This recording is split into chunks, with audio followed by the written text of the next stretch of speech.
El doctor es magíster en fisiopatología clínica y bioquímica, endocrinológica de la Universidad Austral de Buenos Aires, Argentina, residencia médica endocrinología en el servicio de endocrinología y metabolismo del Hospital Carlos G. Durán de la ciudad de Buenos Aires, Argentina, especialista en endocrinología ginecológica de la reproducción en Fundación Universidad Favaloro, especialista en nutrición en la Pontificia Universidad Católica de Argentina, curso superior de posgrado, diabetes y metabolismo en la Universidad Católica Argentina y en el Hospital Británico de Buenos Aires, Argentina. El doctor nos va a ayudar con lo que es caso clínico, diagnóstico y tratamiento de hipotiroidismo. Buenas tardes, doctor. Hola, muchas gracias. Buenas tardes.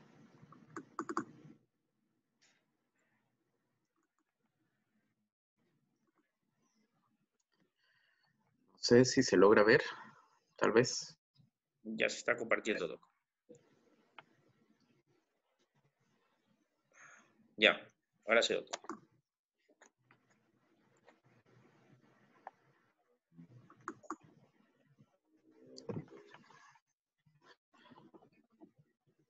Bueno. En este momento vamos a hablar de varios casos clínicos. He preparado dos principalmente para hablar de lo que es el hipotiroidismo como tal. El primer caso tenemos a una paciente femenina de 55 años de edad que acude a la consulta particular y refiere astenia intensa, fatiga, cansancio, dolor en las articulaciones, intolerancia al frío, uñas quebradizas, caída del cabello, aumento de peso sin cambios en la dieta, más alteraciones digestivas con estreñimiento.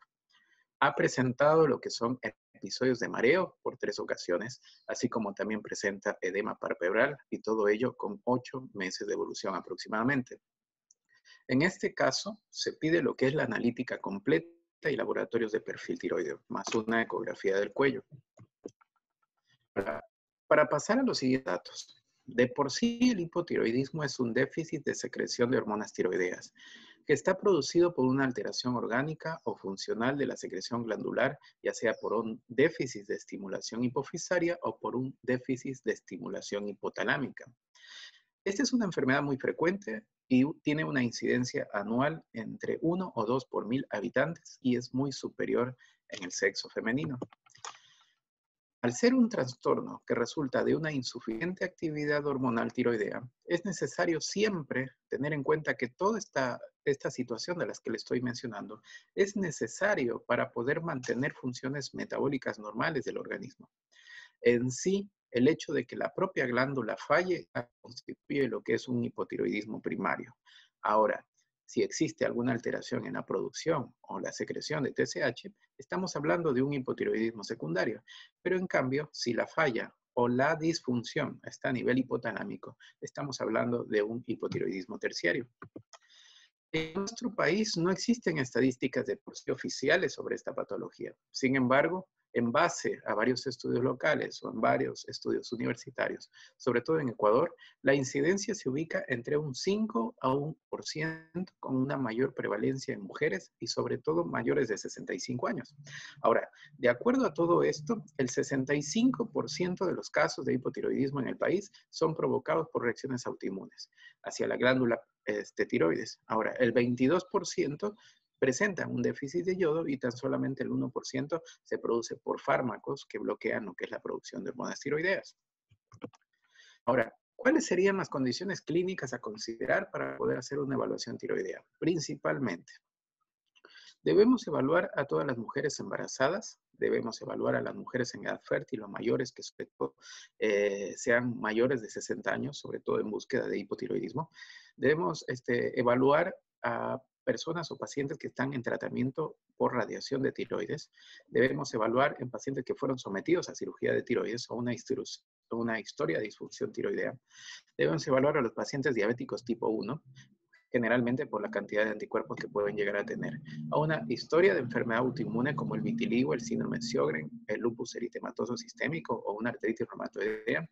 Debemos evaluar también a síndromes de Down, a los síndromes de Turner, a la presencia de bocio, a los que tienen síntomas clínicos de hipotiroidismo y particularmente también a aquellos pacientes que presentan tratamiento con interferón, como con amiodarona y con litio. Estos generalmente ocasionan déficits en el trastorno de hormonas tiroideas, principalmente amiodarona, como ya les había mencionado en alguna charla anterior, cuando esta pastilla en realidad presenta 60 microgramos de yodo. Estamos provocando una sobrecarga con tan solamente una pastilla, sabiendo de que de por sí la dosis diaria que nosotros necesitamos de yodo en particular es de 150 microgramos. Ahora, cada pastilla tiene 65 microgramos. Si el cardiólogo, si nuestro médico internista generalmente da a nuestro paciente amiodarona, obviamente está corriendo el riesgo, pero a la vez está provocando beneficio al paciente sí o sí por su arritmia, pero está corriendo el riesgo obviamente de provocar un problema tiroideo también. Ahora, aquellos pacientes que son sometidos a quimioterapia generalmente por un cáncer de próstata, generalmente reciben sunitinib o sorafenib. Entonces, en este caso, obviamente estos pacientes también están expuestos a un hipotiroidismo por la medicación. Ahora, la hiperprolactinemia, como les había mencionado anteriormente, es una de las causales para que el paciente llegue a presentar también TSHs elevadas, así como también T4 bajas, pero hay que saber determinar en realidad cuál de las dos es la circunstancia particular que está provocando el problema, si es el hipotiroidismo, la hiperprolactinemia, o si es al revés, así como también en pacientes que presentan dislipemia mixta o dislipemia que no cede con la medicación, y también en pacientes con cuadros anémicos severos. En esta imagen se detalla particularmente en cuándo y en qué pacientes medir. Como ustedes pueden ver, en algunos gráficos se ve que cuando existe ya un tipo de herencia familiar, como pueden verse acá, ya nosotros deberíamos pedir sobre todo por la carga de anticuerpos que tienen los pacientes. Ahora, si nos podemos fijar acá, existe el carbonato de litio y la amiodarona como uno de los principales causantes, debemos pedir sobre todo en personas mayores de 60 años y ante síntomas cardinales. El embarazo es una de las pautas también, y en pacientes con síndrome de Turner o dislipemia o síndrome de Down, una de las causales. Ahora, los síntomas sobre todo particulares son en relación a la pérdida del cabello, la fatiga, la depresión, la disnea, el aumento de peso, el estreñimiento, la irregularidad menstrual, la infertilidad, los dolores articulares y la intolerancia al frío. Nuestra paciente de 55 años presentaba ya alguno de ellos, entonces esto ya particularmente nos indica de que el paciente está padeciendo de un problema tiroideo, y ello nos orienta como para que nosotros pidamos lo que es el laboratorio para poder realizar el diagnóstico completo. Más allá de esto, debemos buscar signos como el edema periorbitario, la ronquera, la bradicardia, la macroglosia, la hipoventilación, así como la ausencia o la disminución de ruidos intestinales. Ahora, si nos vamos hacia nuevamente con el paciente, podemos ver que en la analítica los resultados determinan que el paciente tiene una TSH de 63, una T4 libre de 0.56 y vemos en el resto de los laboratorios una hemoglobina de 11 con un colesterol alto, un HDL normal, un LDL alto, una glucosa en el margen, así como también triglicéridos de 190. Ante la seguridad, tenemos que volver a repetir nuevamente otro perfil tiroideo, y podemos ver que la tirotropina nuevamente o la TSH presenta un valor de 63 con una T4 libre de 0.54. Pero ¿cuál es la particularidad que encontramos acá? Es que tiene anticuerpos positivos, tiene 439% de ATPO. Entonces, esta particularidad nos hace determinar que la paciente presenta un proceso de hipotiroidismo en una fase de anticuerpos positivos que particularmente se denomina hipotiroidismo de Hashimoto.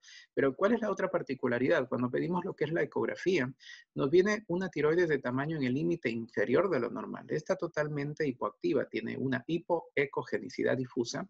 Además, también llama la atención una variedad intra, así como también presenta una fase en relación a lo que es inflamatorio. Esto particularmente nos dice el ecografía, pero debemos ser muy cuando nosotros mandemos a hacer una ecografía, ya que particularmente no todos son los que generalmente forman de particularidades, de peculiaridades. Entonces, siempre no debemos mandar, o siempre debemos mandar con una persona de confianza para que obviamente nos detalle qué es la ecografía. Ahora, es importante sobre todo determinar que el valor de TSH es el que nos va a indicar sobre todo qué tan alto o cuál es el tipo generalmente de hipotiroidismo que tiene el paciente. Si usted se fijar acá, si va a tener una TSH alta con una T4 libre, baja ante una circunstancia de un hipotiroidismo primario. Pero en cambio, si tenemos una TSH libre con una T4 libre, una TSH alta con una T4 libre normal, o simplemente a un periodo de hipotiroidismo subclínico. Pero esta TSH por arriba del rango normal, sobre todo duplicada. Pero si estamos ante una TSH baja con una T4 libre baja, estamos prácticamente en una condición de un hipotiroidismo central. Ahora, podemos ver ahí la ecografía del paciente. En la parte izquierda de la pantalla, sobre mi izquierda, lo que se puede ver claramente es la ecografía del paciente donde no presenta absolutamente ningún nódulo, pero presenta un patrón levemente inflamatorio. Pero cuando colocan una caja de Doppler, que así le llaman generalmente los ecografistas, podemos ver que ya se encuentra una vascularidad discreta. Ahora, esta vascularidad generalmente siempre es confundida con una tiroiditis en un proceso o en una fase tirotóxica. Ahora, hay que ser muy cautos porque no simplemente nos debemos llevar en pie la imagen, nos debemos obviamente valer de la clínica, así como también debemos dar valor al laboratorio. Si nosotros nos guiamos simplemente por esta imagen, que de repente a lo mejor encontramos mucha vascularidad y que si bien es cierto, a lo mejor el paciente se encuentra en una fase tirotóxica, el laboratorio generalmente nos dice cuál es la pauta o nos determina cuál es el camino a seguir con el paciente, mucho más allá de la clínica. Ahora, la impresión diagnóstica en este paciente, como yo les había mencionado, es un hipotiroidismo primario, autoinmune o también denominado Hashimoto, por la presencia de los anticuerpos positivos. Ahora, el tratamiento que se pacta de inicio generalmente es Eutirox, 75 microgramos, levotiroxina sódica, y se debe tomar un comprimido al día hasta una nueva revisión dentro de 50 días. Generalmente en la consulta privada eso es lo que yo hago, hasta completar principalmente 50 días. Además de eso, como tiene un proceso de dislipemia, también se indica lo que es rosuvastatina de 20 miligramos con la merienda.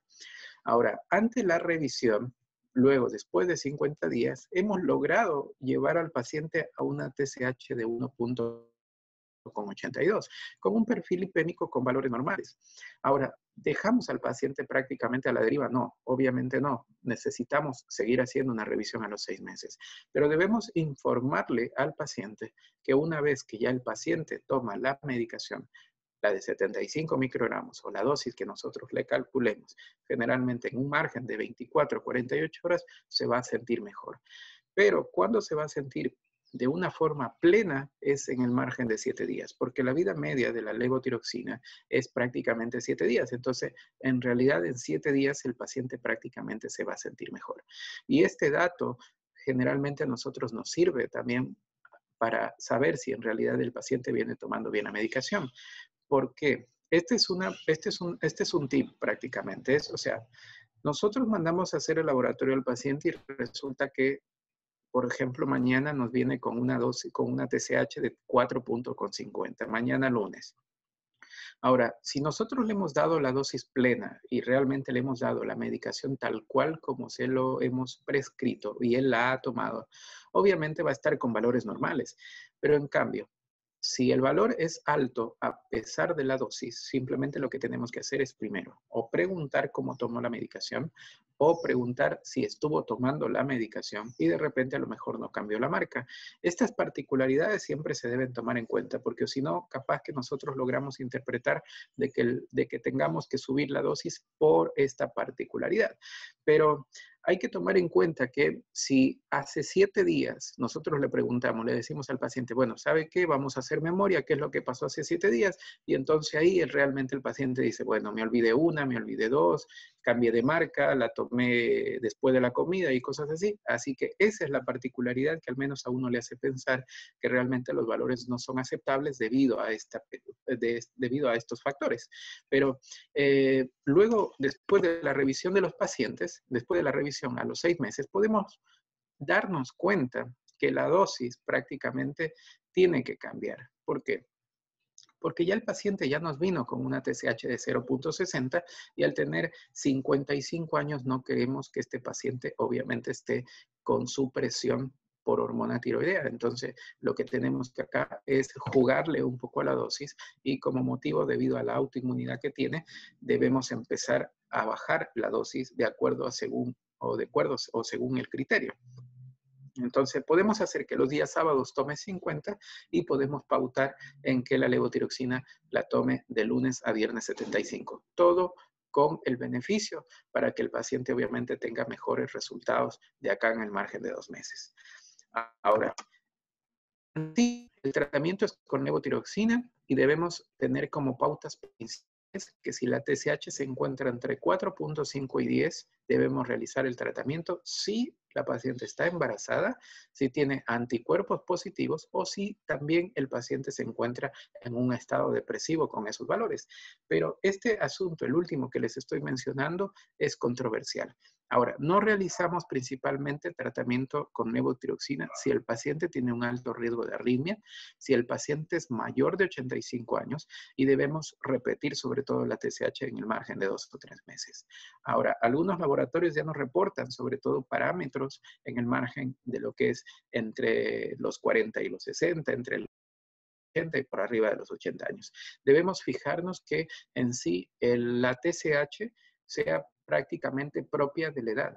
¿Sí? Así que si tenemos una TSH de 5, de 6 en un paciente de 70 años, dejémoslo tranquilo, no le tratemos y mantengámoslo en vigilancia durante 2 o 3 meses para que según los resultados a lo mejor exista o no necesidad dependiendo de los síntomas. Ahora, si llegamos a tener una TSH de 10 o 20 con T4 libre normales, ¿realizamos tratamiento con levotiroxina? Sí, obviamente en pacientes que tienen embarazo, anticuerpos positivos, trastornos cognitivos, procesos depresivos o dislipemia. Aunque en estas dos particularidades, las últimas que les estoy mencionando, es controversial. ¿Sí? Ahora, si nos vamos un poco hacia adelante, vemos que generalmente la levotiroxina en la vida real tiene varias condiciones. Ahora, si empezamos a estudiar a todos los pacientes que particularmente, o les empezamos a preguntar, decimos que usted, al señor o al paciente le decimos, ¿usted parte las tabletas? Muchas de las personas nos van a decir que sí, pero particularmente van a decir que cambian de marca, hay otros que usan medicación concomitante, pero generalmente el 98% de los pacientes nos van a mencionar que la toman con agua directamente.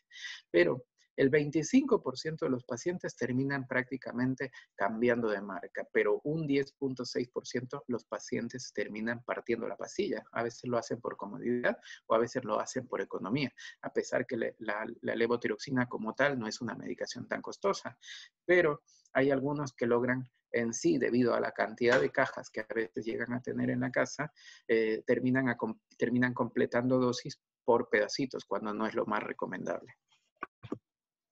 Ahora, hay que tener claro que de por sí la ventana terapéutica es individual.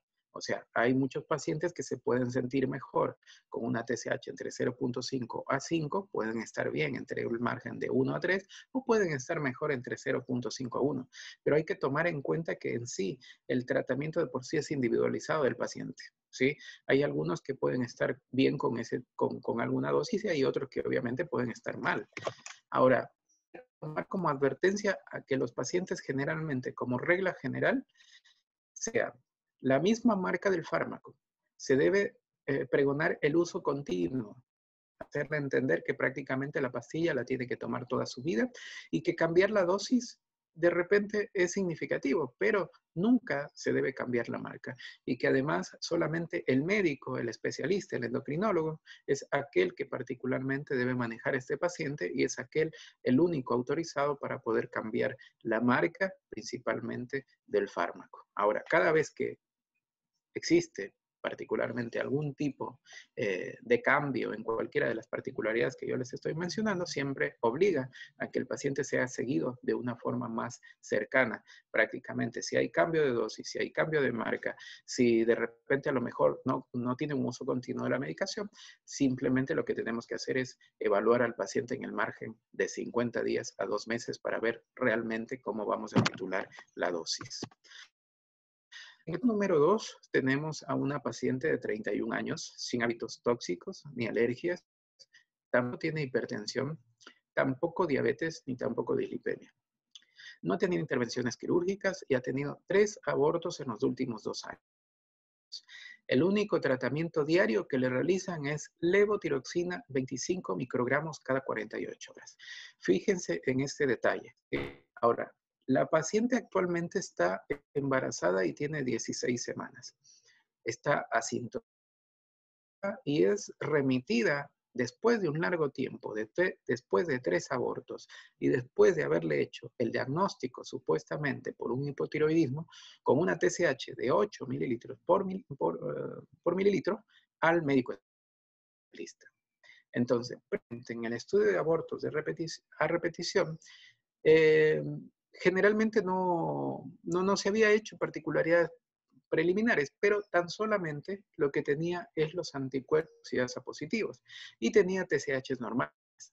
Ahora, se indicó como tratamiento a dosis de 25 microgramos cada 48 horas y realmente a los 6 meses de tratamiento quedó embarazada. Ahora, ustedes seguramente se preguntarán, ¿es factible que la paciente reciba 25 microgramos cada 48 horas? Obviamente que no. Para eso están los médicos, obviamente, que nos dedicamos a esto, porque debemos titular al paciente, obviamente, de forma diaria y no necesitamos que el paciente esté tomando la pastilla cada 48 horas, porque no vamos a encontrar absolutamente ningún beneficio. Y si ustedes se pueden fijar, el paciente prácticamente me consulta con una TSH de 8 en sí, gestante de 16 semanas. Ahora, si nos vamos un poquito,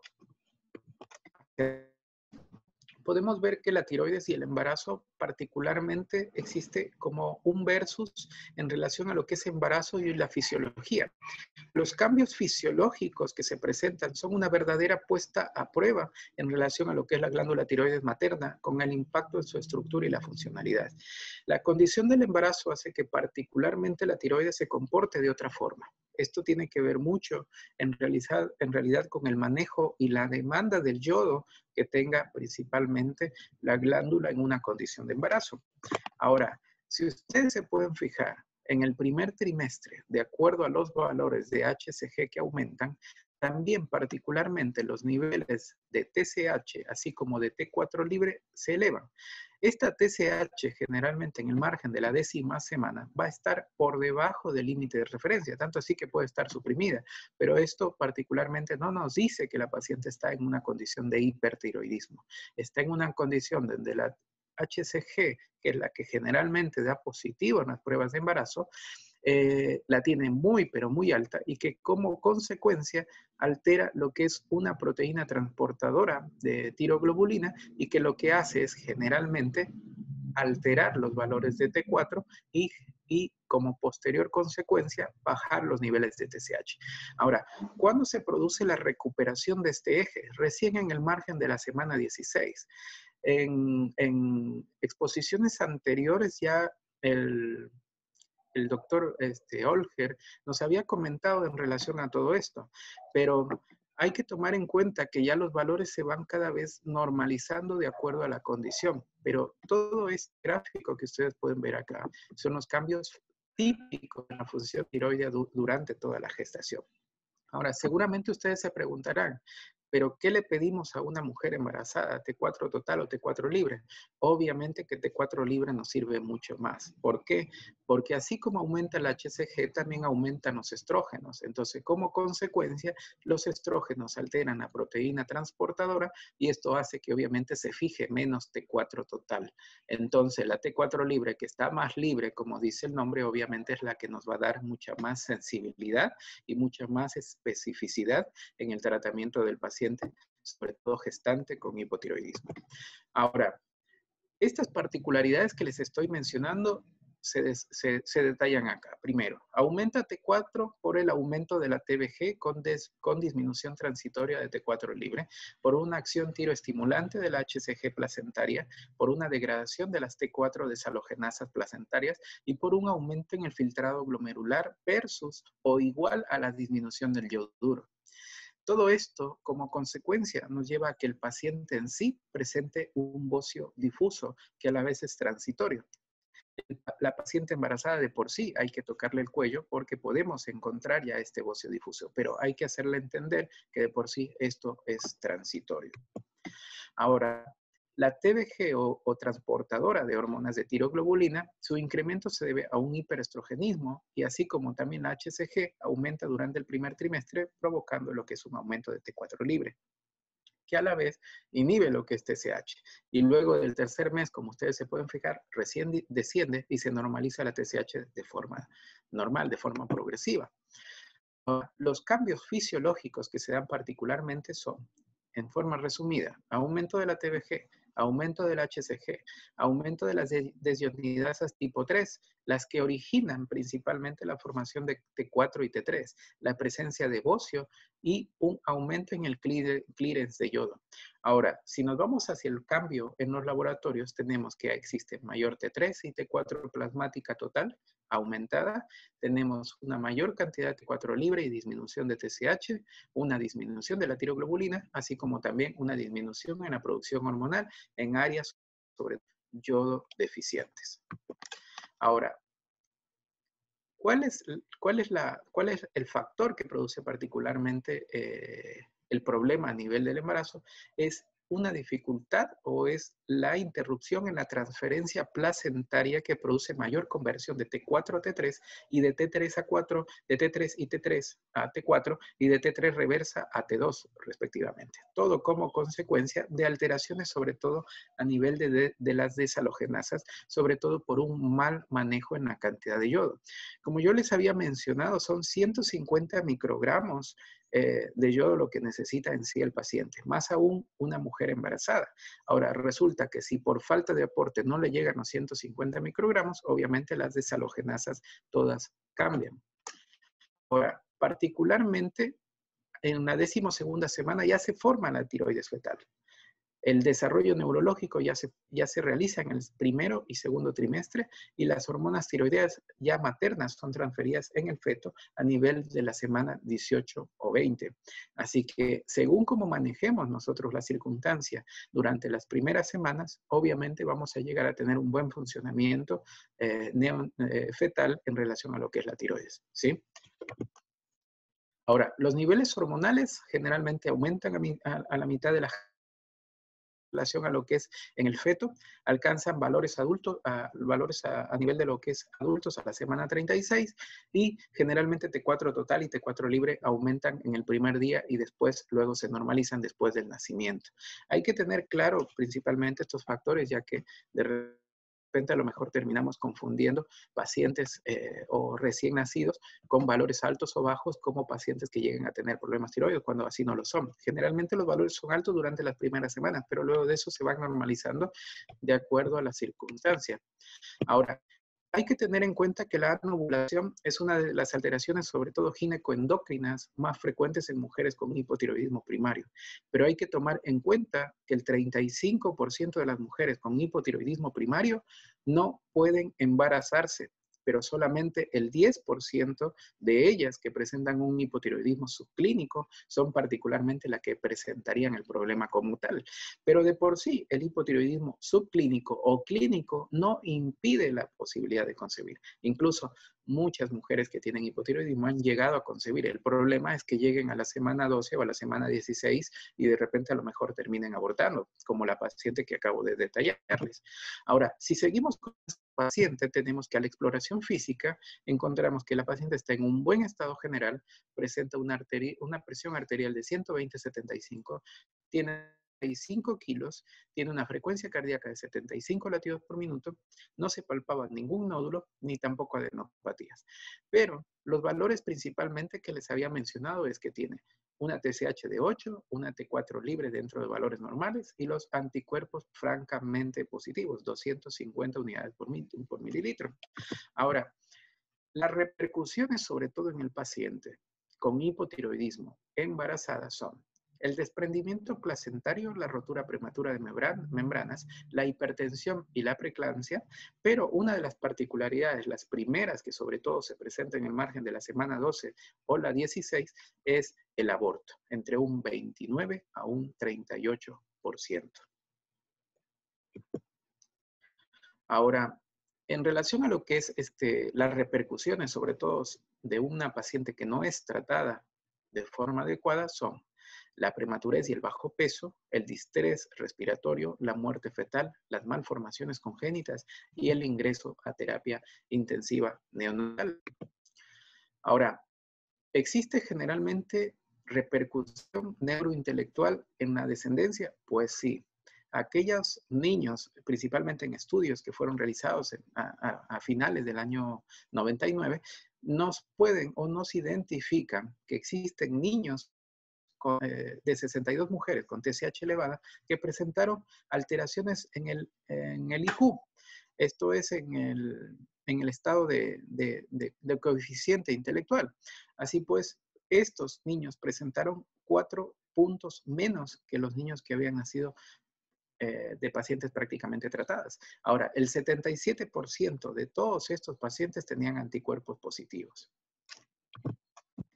Ahora, fueron muchos estudios. En el 70 encontraron disminución entre 5 y 6 puntos. En el 95 entre 4.5 o 10 puntos. En el 99 prácticamente 7 puntos.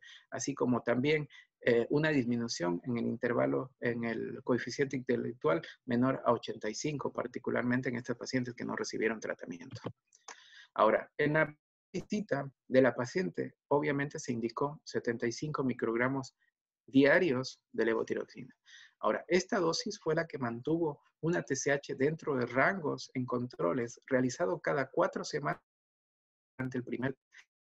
Ahora, la evolución fue buena. Tuvimos un niño totalmente sano, con un peso totalmente adecuado, y tuvo lugar a la semana 40, donde tuvo ya 3.050 gramos, 3.5 kilos, con un Apgar de 10/10, y a las 8 semanas del posparto, la paciente seguía eutiroidea a pesar de seguir tomando levotiroxina de 50 microgramos. Entonces hemos llegado a un diagnóstico de una paciente que padeció por un proceso de hipotiroidismo primario y abortos de repetición en una gestante con anticuerpos positivos.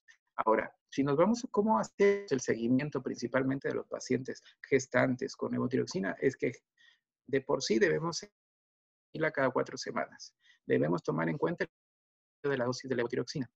Y por lo menos luego del parto se debería reducir la dosis a la dosis por la cual ella se embarazó. Ahora, en este caso, obviamente, no necesitamos bajar la dosis o no necesitamos indicarle que la paciente baje a 25 microgramos, porque con eso, como ustedes se pudieron dar cuenta, no estaba normal. Entonces, mantuvimos la dosis de 50 microgramos y a las 6 semanas posterior al parto, nuevamente logramos determinar los valores de TSH y T4 libre, haciendo de que, o verificando de que esta paciente está prácticamente eutiroide. Entonces, ¿cuál es la pauta? Seguir con la misma dosis. Pero si hubiésemos tenido a un paciente con una dosis un poco más alta y si hubiese embarazado con 50, nosotros le hubiésemos dicho que tiene que hacer es seguir con la dosis de 50 el día del parto y reevaluarse después de 6 semanas para saber en realidad con qué dosis es la que se va a quedar. Ahora, Avalovich y toda la Sociedad Argentina de Endocrinología y Metabolismo dan las siguientes pautas. Se recomienda alcanzar una TSH menor de 2,5 para garantizar sobre todo el eutiroidismo previo a la concepción y que además, si nosotros podemos llevar al paciente en una fase de búsqueda de embarazo a una TSH preconcepción entre 0.5 y 1.2, para que nosotros no tendríamos que subir la dosis. En mujeres con TSH de 2.5 y 4.2 que buscan fertilidad, deberíamos confirmar pidiendo sobre todo anticuerpos. Y si tienen anticuerpos, se podría tratar, aunque la evidencia es totalmente contradictoria. Pero si la paciente está en una condición de fertilización asistida, sí o sí, el tratamiento va porque va.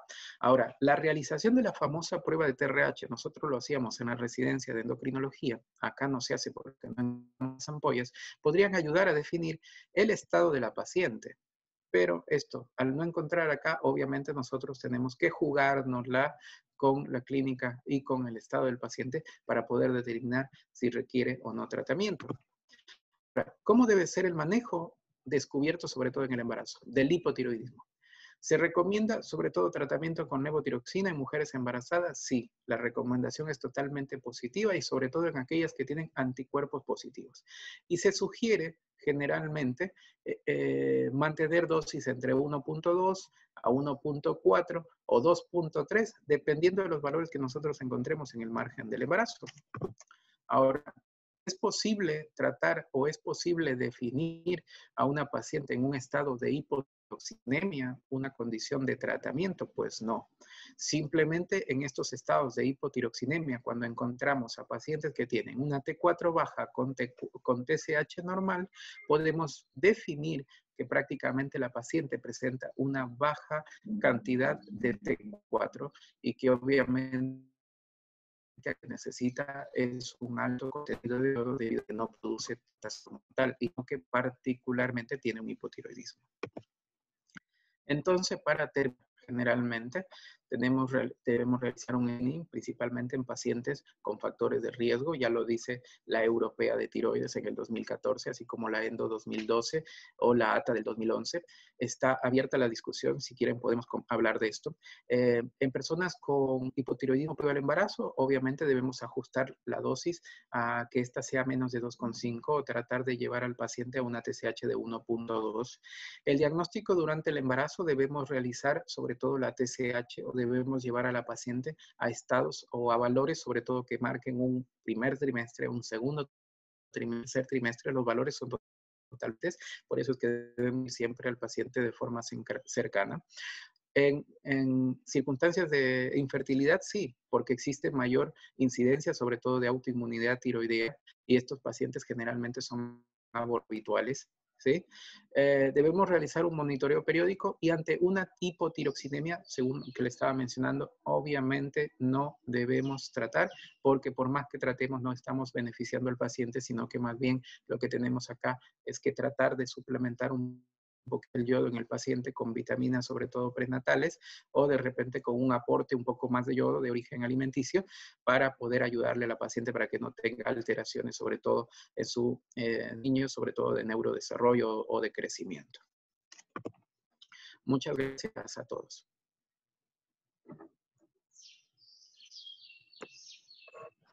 Muchas gracias, doctor, por su magnífica exposición. Tenemos una inquietud por parte de un participante. Doc, nos hace una pregunta. ¿Cuál es la indicación del tratamiento en una paciente hipotiroidea que se encuentra en periodo de lactancia? Y en realidad, en periodos de lactancia no se suspende absolutamente la medicación. Ahora, esta cuestión es muy clara, mira. Si la mujer que está buscando embarazo fue hipotiroidea previa, tomando 50 microgramos, y resulta que si se embaraza, nosotros le subimos a 75 y mantenemos 75 durante los 9 meses, el día del parto ya la paciente tiene conocimiento de causa que ese día directamente baja a 50 porque es la dosis previa al embarazo. Ahora, durante el tiempo de lactancia, ella va a seguir tomando 50 hasta volverse nuevamente a reevaluar en el margen de 8 semanas. Ahora, si resulta que en 8 semanas ella está bien con la dosis de 50 microgramos, mantendría la dosis durante toda la lactancia exclusiva que ella vaya a tener. No existe totalmente ninguna contraindicación de levotiroxina en la lactancia. Tanto así que pasa por la leche materna, pero a la vez ya todo lo que tenía que suplementarse de por sí en el embarazo ya se dio durante las primeras semanas. Acá lo que importa es que nosotros tengamos un niño de acuerdo a las condiciones de peso y según las condiciones ecográficas u obstétricas, prácticamente que haya tenido buena talla o buen peso. Entonces, no existe particularmente ninguna indicación en relación en sí a la lactancia. Las dosis son totalmente completas de acuerdo a la circunstancia o de acuerdo a la situación en que nosotros querramos llevar al paciente. Generalmente el eutiroidismo. Ahora, nosotros le pedimos que en sí baje la dosis. ¿Por qué? Porque ya no necesitamos que haya la suplementación, porque el niño está fuera. Ahora, si el paciente es suplementado o es diagnosticado en el primer trimestre del embarazo y nosotros le llevamos a una dosis de 75 microgramos durante todo el embarazo, simplemente al final del embarazo, en el día del parto, le decimos, señora, usted ese día, usted no tome más medicación. Y de acá en el margen de 2 meses, recién se ve o se reevalúa para saber si en realidad la paciente terminó con un hipotiroidismo adquirido. Entonces, esas son las circunstancias que hay que tener sobre todo como pautas en una condición sobre todo de hipotiroidismo y embarazo. Muchas gracias, doctor. Tenemos otra inquietud. Dicen, en la paciente postparto con hipotiroides, control a las 8 semanas de TSH y T4. Y luego, ¿cuándo o cada cuánto tiempo se debe realizar los controles? Me imagino que estaban preguntando. Sí, en realidad a las 8 semanas se realiza lo que es el control para saber si que la paciente con hipotiroidismo previo se quedó eutiroidea o si la paciente con o gestante prácticamente fue diagnosticada del hipotiroidismo. Entonces, a las 8 semanas realmente cómo quedó o si particularmente tuvo una tiroiditis posterior. Ahora, ¿cada cuánto tiempo? Particularmente cada 6 meses. En sí, como para poder determinar cuáles son los cambios posteriores. Ahora, hay que tomar en cuenta que después de esto del parto existen fenómenos regulatorios en relación a lo que son hormonas y que particularmente van a hacer que se fijen o no la levotiroxina como tal. Entonces, por lo menos cada 6 meses, salvo de que si de repente a lo mejor tengamos que cambiar la dosis. Si tenemos que cambiar la dosis cada 2 meses, cada 2 meses, cada 2 meses, hasta que logremos el eutiroidismo. Doctor, y una pregunta. ¿Y en este caso al bebé se le realizaría controles? ¿En qué tiempo se le realizaría un control? Y generalmente siempre se realiza, al menos en nuestro país, realizamos lo que es el tamizaje neonatal. Ahora, lo que yo siempre les digo a los pacientes es que si de por sí el Ministerio de Salud Pública no te llamó a tu casa o no te llamó al celular a mencionarte de que tienes un tamizaje positivo, no habría por qué preocuparse. Pero si tenemos un niño con hipotiroidismo neonatal corroborado, con tamizaje, más pruebas hormonales en sangre, nosotros debemos seguir particularmente incluso con tratamiento durante por lo menos 2 o 3 años. Ahora, luego de 2 o 3 años, el paciente prácticamente se recupera de su función tiroidea. Entonces, en ese momento hemos logrado que su cerebro, particularmente, se a este trastorno neurocognitivo. Entonces, en sí ya ese niño va a tener un crecimiento y un desarrollo neurointelectual normal. Ahora, si este tiroidismo congénito permanece, nosotros debemos seguir obviamente hasta que alcance la talla final. Entonces, va a depender mucho de muchos factores, o sea, son muchas las circunstancias que pueden obligar al menos a uno a seguir a un paciente con hipotiroidismo. Doc, por el tiempo, la última pregunta. En una paciente en estado gestacional con hipotiroidismo secundario a hiperprolactinemia por prolactinoma, el manejo en cuanto a levotiroxina debe conseguir el mismo rango para conseguir el eutiroidismo. Sí, esta es una muy buena pregunta. Este es espectacular. Yo le felicito a Joel. Miren, de por sí, TSH y prolactina nacen del mismo margen celular. Eso significa que en el mismo margen de la célula o en la misma célula tenemos prolactina y TSH. Al elevarse prolactina, se eleva TSH. Pero acá es lo que yo particularmente les digo a mis pacientes. Acá en realidad nosotros los médicos no sabemos quién fue primero, el huevo o la gallina. Entonces, si nosotros lo que hacemos es con cabergolina, que particularmente no se usa en el embarazo, con riesgo, obviamente, ¿sí? logramos manejar los valores de prolactina, a lo mejor estamos llevando a TSH totalmente normales, porque si bajamos prolactina, bajamos TSH. Ahora, si junto con el adenoma prolactínico o con el prolactinoma tenemos un hipotiroidismo agregado, que son dos cosas totalmente diferentes, obviamente debemos llevar a un rango según las condiciones del embarazo en relación al hipotiroidismo en un rango normal. Eso significa, primer trimestre, entre 1.5 a 2.5. Segundo trimestre, entre 2.5 a 3. Y tercer trimestre está permitido más de 3.5 de TSH. Entonces, particularmente, estos son los rangos por lo que nosotros debemos llevar a todos los pacientes, incluso a este paciente con prolactinoma, en relación a lo que son los valores de TSH. Este prolactinoma se ve incluso no solamente en pacientes que no están embarazadas, se ve en la práctica diaria. Yo tengo pacientes que generalmente consultan por prolactinas elevadas. Entonces, ¿qué es lo que toca hacer? Obviamente no tratar en ese momento, sino pedirles mucho más allá de la prolactina, la TSH y la T4 libre, y cuando tenemos una TSH mucho más alta, en realidad el hipotiroidismo es el causante de la prolactina, pero si en cambio tenemos una prolactina de 60, de 80, obviamente nos estamos evocando al hecho de un prolactinoma y obviamente es la culpable de esa TSH alta. Una vez que tratamos prolactina, esa TSH baja inmediatamente. Muchas gracias, doctor Pablo.